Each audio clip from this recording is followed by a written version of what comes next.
Ceci est un livre audio autogénéré par Google. Livre, Poil de carotte.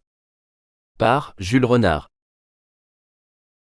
Chapitre 1, Les poules. Je parie, dit Madame Lepic, qu'Honorine a encore oublié de fermer les poules. C'est vrai. On peut s'en assurer par la fenêtre. Là-bas, tout au fond de la grande cour, le petit toit où Poule découpe dans la nuit, le carré noir de sa porte ouverte. Félix, si tu allais les fermer ? Dit Madame Lepic, à l'aîné de ses 3 enfants. Je ne suis pas ici pour m'occuper des poules, dit Félix, garçon pâle, indolent et poltron. Et toi, Ernestine ? Oh ? Moi, maman, j'aurais trop peur. Grand frère Félix et sœur Ernestine lèvent à peine la tête pour répondre. Ils lisent très intéressés, les coudes sur la table, presque front contre front. Dieu, que je suis bête, dit Madame Lepic. Je n'y pensais plus. Poil de carotte, va fermer les poules. Elle donne ce petit nom d'amour à son dernier-né, parce qu'il a les cheveux roux et la peau tachée. Poil de carotte, qui joue à rien sous la table, se dresse et dit avec timidité. Mais maman, j'ai peur aussi, moi. Comment ? Répond Madame Lepic, un grand gars comme toi. C'est pour rire. Dépêchez-vous, s'il te plaît. On le connaît, il est hardi comme un bouc, dit sa sœur Ernestine. Il ne craint rien ni personne, dit Félix, son grand frère. Ses compliments enorgueillissent Poil de carotte, et honteux d'en être indigne, il lutte déjà contre sa couardise. Pour l'encourager définitivement, sa mère lui promet une gifle. Au moins, éclairez-moi, dit-il. Madame Lepic hausse les épaules, Félix sourit avec mépris. Seule pitoyable, Ernestine prend une bougie et accompagne petit frère jusqu'au bout du corridor. Je t'attendrai là, dit-elle. Mais elle s'enfuit tout de suite, terrifiée, parce qu'un fort coup de vent fait vaciller la lumière et l'éteint. Poil de carotte, les fesses collées, les talons plantés, se met à trembler dans les ténèbres. Elles sont si épaisses qu'il se croit aveugle. Parfois une rafale l'enveloppe, comme un drap glacé, pour l'emporter. Des renards, des loups même, ne lui soufflent-ils pas dans ses doigts, sur sa joue ? Le mieux est de se précipiter au jugé, vers les poules, la tête en avant, afin de trouer l'ombre. Tâtonnant, il saisit le crochet de la porte. Au bruit de ses pas, les poules effarées s'agitent en gloussant sur leur perchoir. Poil de carotte leur crie. Taisez-vous donc, c'est moi. Ferme la porte et se sauve, les jambes, les bras comme ailés. Quand il rentre, haletant, fier de lui, dans la chaleur et la lumière, il lui semble qu'il échange des loques pesantes de boue et de pluie contre un vêtement neuf et léger. Il sourit, se tient droit, dans son orgueil, attend les félicitations, et maintenant hors de danger, cherche sur le visage de ses parents la trace des inquiétudes qu'ils ont eues. Mes grands frères Félix et sœur Ernestine continuent tranquillement leur lecture, et Madame Lepic lui dit, de sa voix naturelle, « Poil de carotte, tu iras les fermer tous les soirs. » Fin du chapitre. Chapitre 2, Les perdrix. Comme à l'ordinaire, Monsieur Lepic vide sur la table sa carnassière. Elle contient 2 perdrix. Grand frère Félix les inscrit sur une ardoise pendue au mur. C'est sa fonction. Chacun des enfants a la sienne. Sœur Ernestine dépouille et plume le gibier. Quant à Poil de carotte, il est spécialement chargé d'achever les pièces blessées. Il doit ce privilège à la dureté bien connue de son cœur sec. Les 2 perdrix s'agitent, remuent le col. Madame Lepic, qu'est-ce que tu attends pour les tuer, hein ? Poil de carotte, maman, j'aimerais autant les marquer sur l'ardoise, à mon tour. Madame Lepic, l'ardoise est trop haute pour toi. Poil de carotte, alors j'aimerais autant les plumer. Madame Lepic, ce n'est pas l'affaire des hommes. Poil de carotte, prend les 2 perdrix. On lui donne obligeamment les indications d'usage. Serre-les là, tu sais bien, au cou, à rebrousse-plume. Une pièce dans chaque main derrière son dos, il commence. Monsieur Lepic, 2 à la fois, matin. Poil de carotte, c'est pour aller plus vite. Madame le Pic, ne fais donc pas ta sensitive, en dedans, tu savoures ta joie. Les perdrix se défendent, convulsives, et les ailes battantes, éparpillent leurs plumes. Jamais elles ne voudront mourir. Il étranglerait plus aisément, d'une main, un camarade. Il les met entre ses deux genoux pour les contenir, et tantôt rouge, tantôt blanc, en sueur, la tête haute afin de ne rien voir, il serre plus fort. Elles s'obstinent. Pris de la rage d'en finir, il les saisit par les pattes, et leur cogne la tête sur le bout de son soulier. Oh! Le bourreau, s'écrient grand frère Félix et sœur Ernestine. Le fait est qu'il raffine, dit Madame le Pic. Les pauvres bêtes, je ne voudrais pas être à leur place, entre ses griffes. Monsieur le Pic, un vieux chasseur pourtant, sort écœuré. Voilà, dit Poil de carotte, en jetant les perdrix mortes sur la table. Madame le Pic les tourne, les retourne. Des petits crânes brisés du sang coulent, un peu de cervelle. Il était temps de les lui arracher, dit-elle. Est-ce assez cochonné, Grand Félix dit, c'est positif qu'il ne les a pas réussis comme les autres fois. C'est le chien. Monsieur le Pic et sœur Ernestine, accoudés sous la lampe, lisent, l'un le journal, l'autre son livre de prix. Madame le Pic tricote. Grand frère Félix grille ses jambes au feu et Poil de carotte par terre se rappelle des choses. Tout à coup Pyrame, qui dort sous le paillasson, pousse un grognement sourd. CHTT, fait Monsieur le Pic. Pyrame grogne plus fort. Imbécile, dit Madame le Pic. Mais Pyrame aboie avec une telle brusquerie, que chacun sursaute. Madame le Pic porte la main à son cœur. Monsieur le Pic regarde le chien de travers, les dents serrées. Grand frère Félix jure, et bientôt One s'entend plus. Veux-tu te taire, sale chien? Tais-toi donc, bougre. Pyrame redouble. Madame le Pic lui donne des claques. Monsieur le Pic le frappe de son journal, puis du pied. Pyrame hurle à plat ventre, le nez bas, par peur des coups, et on dirait que rageur, la gueule, heurtant le paillasson, il casse sa voix en éclats. La colère suffoque les le Pic.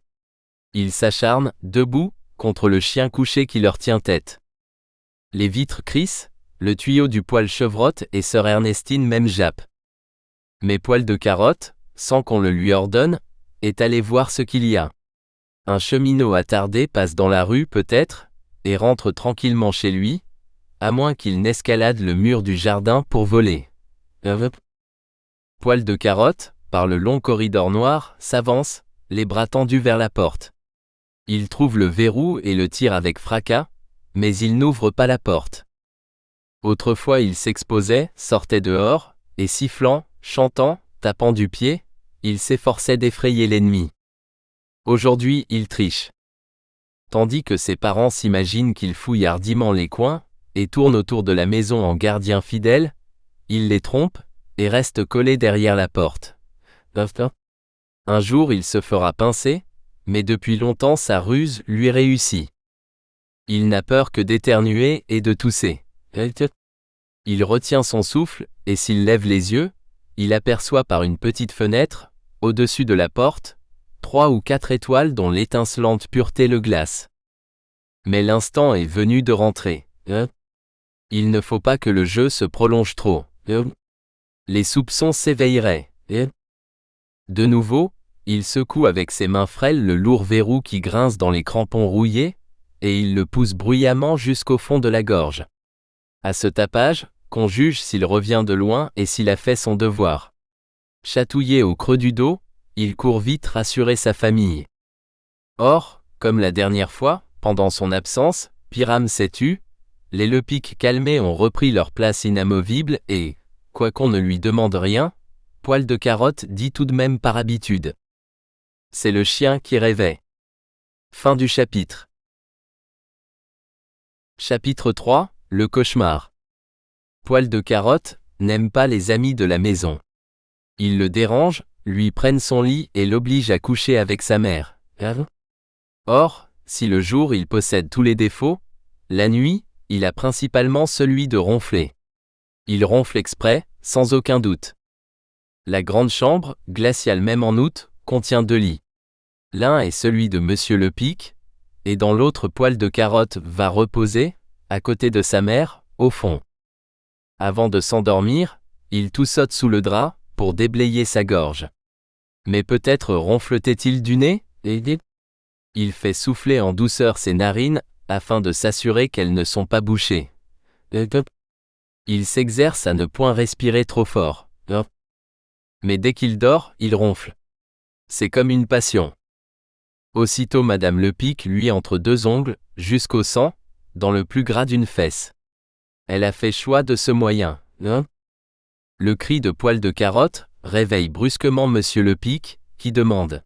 « Qu'est-ce que tu as ?»« Il a le cauchemar ?» dit Madame Lepic. Et elle chantonne, à la manière des nourrices, un air berceur qui semble indien. Du front, des genoux poussant le mur, comme s'il voulait l'abattre, les mains plaquées sur les fesses pour parer le pinson qui va venir au premier appel des vibrations sonores, Poil de Carotte se rendort dans le grand lit où il repose, à côté de sa mère, au fond. Fin du chapitre. Chapitre 4, sauf votre respect. Peut-on, doit-on le dire? Poil de Carotte, à l'âge où les autres communient, blanc de cœur et de corps, est resté malpropre. Une nuit, il a trop attendu, n'osant demander. Il espérait, au moyen de tortillements gradués, calmer le malaise. Quelle prétention! Une autre nuit, il s'est rêvé commodément installé contre une borne, à l'écart, puis il a fait dans des draps, tout innocent, bien endormi. Il s'éveille. Et pas plus de bornes près de lui, qu'à son étonnement, non? Madame Lepic se garde de s'emporter. Elle nettoie, calme, indulgente, maternelle. Et même, le lendemain matin, comme un enfant gâté, Poil de Carotte déjeune avant de se lever. Oui, on lui apporte sa soupe au lit, une soupe soignée, où Madame Lepic, avec une palette de bois en a délayé un peu, oh, très peu. À son chevet, grand frère Félix et sœur Ernestine observent Poil de Carotte d'un air sournois, prêt à éclater de rire au premier signal. Madame Lepic, petite cuillerée par petite cuillerée, donne la béquée à son enfant. Du coin de l'œil, elle semble dire à grand frère Félix et à sœur Ernestine. « Attention, préparez-vous. »« Oui, maman. » Par avance, il s'amuse des grimaces futures. On aurait dû inviter quelques voisins. Enfin, Madame Lepic, avec un dernier regard aux aînés, comme pour leur demander. « Y êtes-vous » Lève lentement, lentement la dernière cuillerée, l'enfonce jusqu'à la gorge, dans la bouche grande ouverte de Poil de Carotte, le bourre, le gave, et lui dit, à la fois goguenarde et dégoûtée. « Ah, ma petite salissure, tu en as mangé, et de la tienne encore, de celle d'hier. » Je m'en doutais, répond simplement Poil de Carotte, sans faire la figure espérée. Il s'y habitue, et quand on s'habitue à une chose, elle finit par n'être plus drôle du tout. Fin du chapitre. Chapitre 5, le pot. 1. Comme il lui est arrivé déjà plus d'un malheur au lit, Poil de Carotte a bien soin de prendre ses précautions chaque soir. En été, c'est facile. À 9 heures, quand Madame Lepic l'envoie se coucher, Poil de Carotte fait volontiers un tour dehors, et il passe une nuit tranquille. L'hiver, la promenade devient une corvée.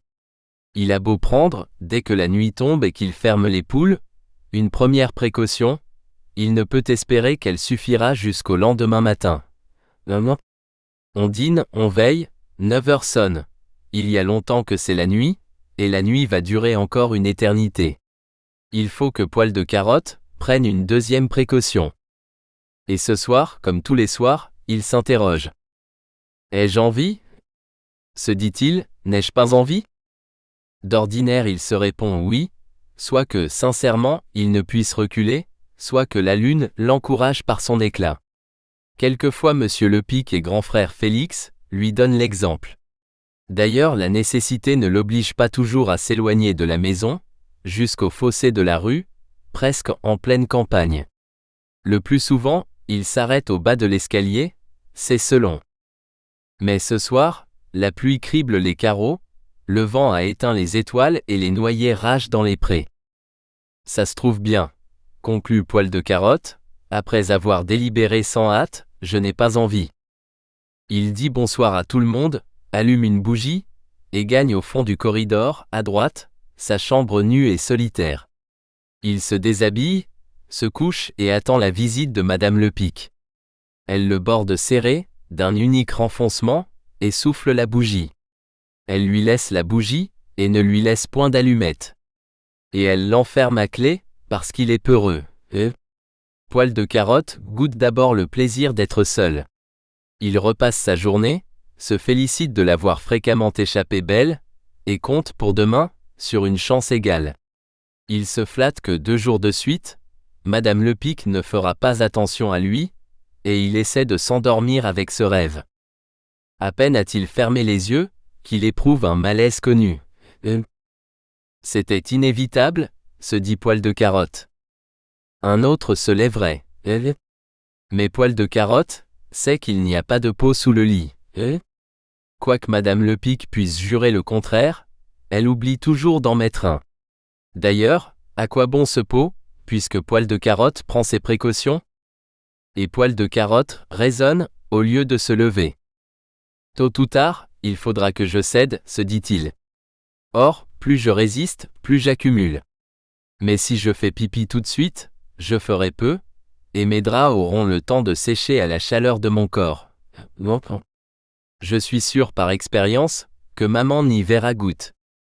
Poil de Carotte se soulage, referme ses yeux en toute sécurité, et commence un bon somme. 2. Brusquement il s'éveille et écoute son ventre. Oh! Oh, dit-il, ça se gâte. Tout à l'heure, il se croyait quitte. C'était trop de veine. Il a péché par paresse hier au soir. Sa vraie punition approche. Il s'assied sur son lit, et tâche de réfléchir. La porte est fermée à clé. La fenêtre a des barreaux. Impossible de sortir. Pourtant, il se lève et va tâter la porte et les barreaux de la fenêtre. Il rampe par terre, et ses mains rament sous le lit à la recherche d'un pot qu'il sait absent. Il se couche, et se lève encore. Il aime mieux remuer, marcher, trépigner que dormir, et ses 2 poings refoulent son ventre qui se dilate. Maman, maman, dit-il d'une voix molle, avec la crainte d'être entendu, car si Madame Lepic surgissait, Poil de Carotte, Guérinette, aurait l'air de se moquer d'elle. Il ne veut que pouvoir dire demain, sans mentir, qu'il appelait. Et comment crierait-il? Toutes ses forces s'usent à retarder le désastre. Bientôt une douleur suprême met Poil de Carotte en danse. Il se cogne au mur, et rebondit. Il se cogne au fer du lit, et il se cogne à la chaise, il se cogne à la cheminée dont il lève violemment le tablier, et il s'abat entre les chenets, tordu, vaincu, heureux d'un bonheur absolu. Le noir de la chambre s'épaissit, et 3. Poil de Carotte ne s'est endormi qu'au petit jour, et il fait la grasse matinée, quand Madame Lepic pousse la porte et grimace, comme si elle reniflait de travers. Quelle drôle d'odeur, dit-elle. Bonjour maman, dit Poil de Carotte. Madame Lepic arrache les draps, flaire les coins de la chambre et n'est pas longue à trouver. J'étais malade et il n'y avait pas de pot, se dépêche de dire Poil de Carotte, qui juge que c'est là son meilleur moyen de défense. Menteur, menteur, dit Madame Lepic. Elle se sauve, rentre avec un pot qu'elle cache et qu'elle glisse prestement sous le lit, flanque Poil de Carotte debout, ameute la famille et s'écrie. Qu'est-ce que j'ai donc fait au ciel pour avoir un enfant pareil? Et tantôt elle apporte des torchons, un seau d'eau, elle inonde la cheminée comme si elle éteignait le feu, elle secoue la literie, et elle demande de l'air, affairée et plaintive. Et tantôt, elle gesticule au nez de Poil de Carotte. Misérable, tu perds donc le sens. Te voilà donc dénaturé, Tu vis donc comme les bêtes. On donnerait un pot à une bête, qu'elle saurait s'en servir. Et toi, tu imagines de te vautrer dans les cheminées, et Dieu m'est témoin que tu me rends imbécile, et que je mourrais folle, folle, folle. Poil de carotte, en chemise et pieds nus, regarde le pot. Cette nuit, il n'y avait pas de pot, et maintenant il y a un pot, là, au pied du lit. Ce pot vide et blanc l'aveugle, et s'il s'obstinait encore à ne rien voir, il aurait du toupet. Et comme sa famille désolée, les voisins goguenards qui défilent, le facteur qui vient d'arriver, le tarabuste et le presse de questions. Parole d'honneur, répond enfin Poil de carotte, les yeux sur le pot, moi je ne sais plus. Arrangez-vous. Fin du chapitre. Chapitre 6, les lapins. Il ne reste plus de melon pour toi, dit Madame Lepic. D'ailleurs, tu es comme moi, tu ne l'aimes pas. Ça se trouve bien, se dit Poil de carotte. On lui impose ainsi des goûts et des dégoûts. En principe, il doit aimer seulement ce qu'aime sa mère. Quand arrive le fromage? Je suis bien sûr, dit Madame Lepic, que Poil de carotte n'en mangera pas. Et Poil de carotte pense. Puisqu'elle en est sûre, ce n'est pas la peine d'essayer. En outre, il sait que ce serait dangereux. Et n'a-t-il pas le temps de satisfaire ses plus bizarres caprices, dans des endroits connus de lui seul? Au dessert, Madame Lepic lui dit.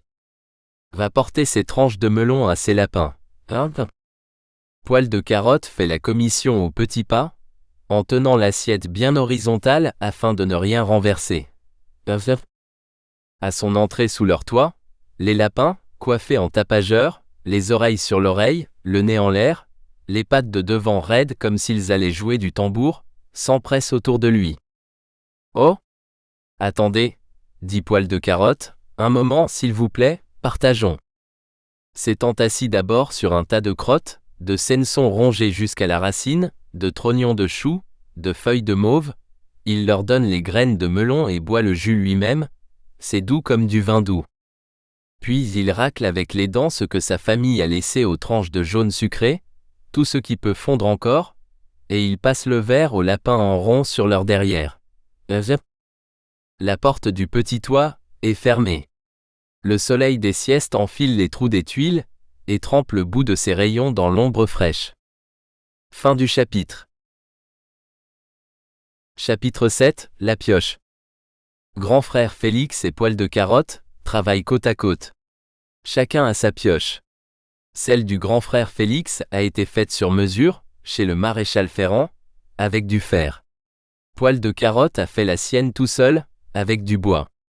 Ils jardinent, abattent de la besogne et rivalisent d'ardeur. Soudain, au moment où il s'y attend le moins, c'est toujours à ce moment précis que les malheurs arrivent, Poil de carotte reçoit un coup de pioche en plein front. Quelques instants après, il faut transporter, couché avec précaution, sur le lit, grand frère Félix, qui vient de se trouver mal à la vue du sang de son petit frère. Toute la famille est là, debout, sur la pointe du pied, et soupire appréhensive. Où sont les selles? Un peu d'eau bien fraîche, s'il vous plaît, pour mouiller les temps. Nous espérons que vous avez apprécié cet aperçu. Pour continuer à écouter ce livre audio sur Google Play Livres, utilisez le lien dans la description de la vidéo.